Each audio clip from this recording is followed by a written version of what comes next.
कोणतीही वाईट सवय जितक्या कमी वेळात आपल्याला लागते ना, त्यापेक्षा जास्त वेळ चांगली सवय लावून घेण्यासाठी लागतो.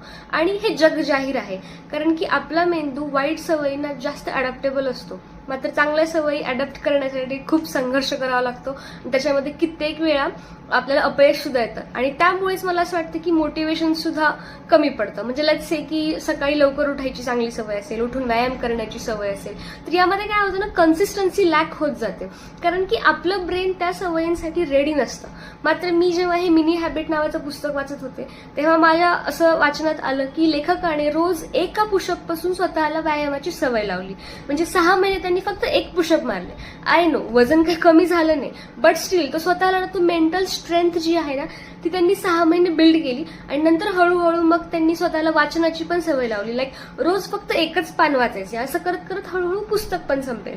हे पुस्तक खूप भारी आहे. म्हणजे तुम्हाला जर कोणतीही सवय लावायची असेल ना, तर त्यासाठी तुम्हाला तुमचं कम्फर्ट झोन समजून घेऊन तुम्ही सवय लावू शकता. त्यासाठी हे पुस्तक छान आहे.